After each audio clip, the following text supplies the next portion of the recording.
Hi, Michelle Patient back again with the last update on the changes that have happened recently on the Ancestry website. This series is about the homepage. So there's a few key changes. So when I now go to the American server and not the UK or the Canada or the Australian server, I'm actually seeing the new version. And whenever that happens to you and it gets rolled out, please make sure you make time to take the tour. They've gone to some trouble to show us some key changes, so please don't waste your time by missing out on the help of taking the tour. And what does the tour look like? Well, it's a walk around the new screen. You'll see again, we've got a prominent dialog box with the next in it called New Tree Findings. And you'll see there's only 3 items in the tour. We're looking at the first one. The Ancestry tour is highlighting the area on the homepage that relates to the new tree findings. And so there's hints coming to us from where we last were looking. Will be in that box, sorry. My apologies.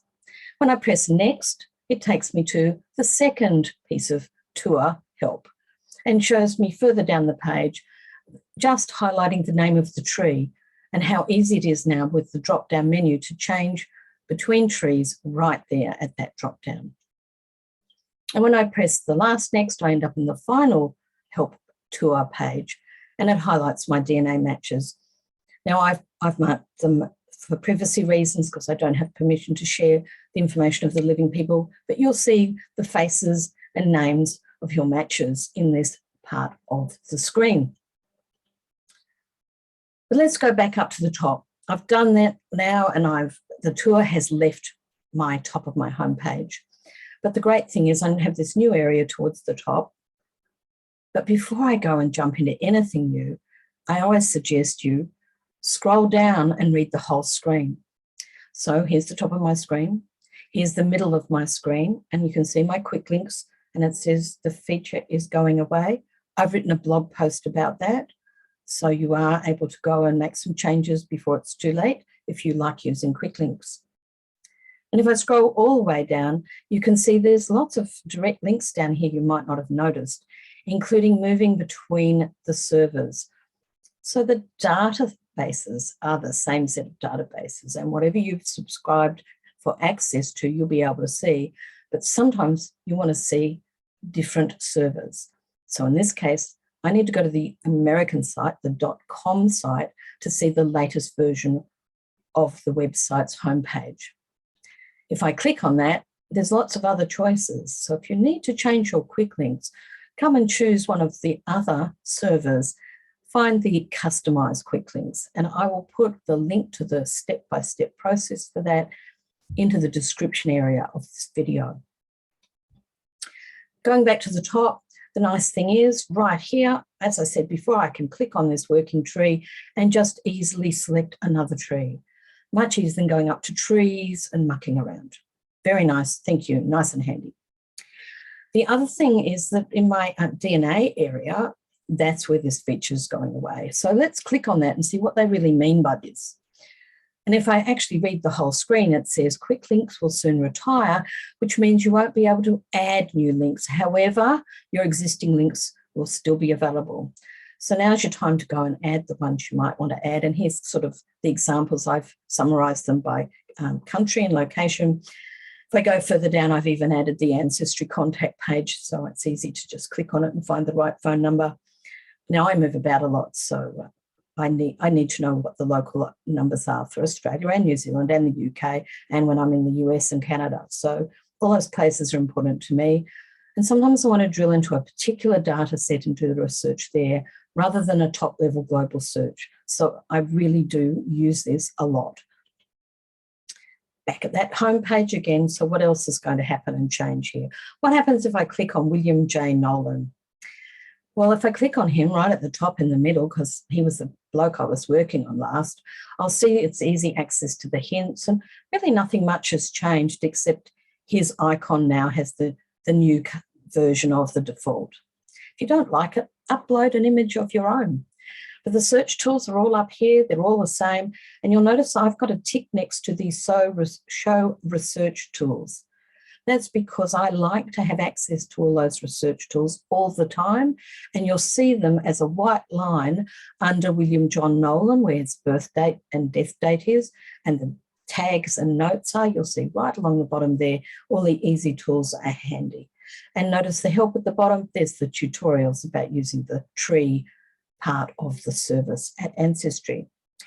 The edit's still the same, so you can edit relationships when you make a mistake and link somebody to the wrong person. You can unlink them and reassign them to the right parent, sibling, spouse.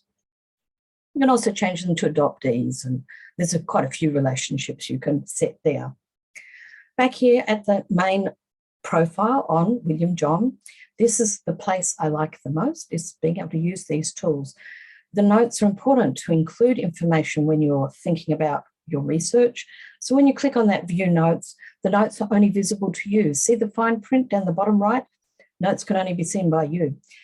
Comments, however, are what other people make on your tree, worth noting if they've said, oh, I've got a birth certificate that says XYZ, let's chat, because sometimes that's how people will contact you. And last but not least, back here at the good old Mr. Nolan, something I've never used because I never quite could get my head around it is this Member Connect service. A lot of people ask, oh, I don't have any photographs of certain ancestors and I'd really like to get my great-granny. Well, this is a really easy way to do it. If you've got great-granny on the, let's say great-granddad thinks a bloke. So if you'd like a photo of William John and you don't know how to find one, you could press on Member Connect. Now, the good thing is, here's all the help. So you need to maybe spend some time reading it. And I'm thinking, how come I've got a member connection?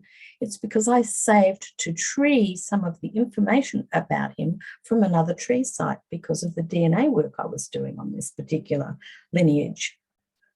So there's 3 ways of looking. I can look at all the activity connecting other members with William John Nolan. One where I have, so it looks like this. So here's the work in my tree on the left. No, this is somebody else's tree that I can compare to mine on the right. And there you go. I can add and remove various bits of information. And I can reach out to the user. And when I have a good look at the suggested ones, I can find some data in there of records on the second tree in particular. When I dug about, I found some interesting information in that tree I wouldn't have easily found otherwise. So I quite like Member Connect, that it can quickly connect me through to a tree that matches the person I'm actually working on. And to come back to square one, this was Anne's tree with the DNA match to a person whose mother actually was a foundling. So we're trying to connect up and try and find exactly who did help contribute to the foundling, somewhere off the Nolan tree somewhere, because it's only a 50-cent Morgan match. But it's been an interesting journey to work through and look at her tree with the photos that you can see. Really nice for the people who don't know who their family are to see people they look like. But what happens at my homepage after I've done that? Well, interesting to note, it doesn't look quite the same. Before I had photographs as hints in that Make Discoveries area in the left-hand side after the pick where you left off area. And now this is all quite different. It's given me hints specifically about William John. So if you forget to look at all the hints, they're here. It's like many things in computers, more than one way to do the same job. And to remind you that there's more than one way to find your tree. You can click on the trees from the drop-down menu. You can click on the go to tree, or you can choose a different tree with that drop-down arrow further down the screen. So Michelle again is leaving you, and this is her colleague Fiona. I hope that's given you some clues and tips about some of the changes that are happening to the homepage. If you'd like to know more news about Talking Family History and what we're up to, please join our free mailing list. We only send occasional newsletters out. We promise not to spam you. Thank you for your time and patience. And just a reminder that there are 3 other videos in this current series of Ancestry changes. Have a great time researching and enjoy the upcoming RootsTech, which I hope many of you will be able to attend.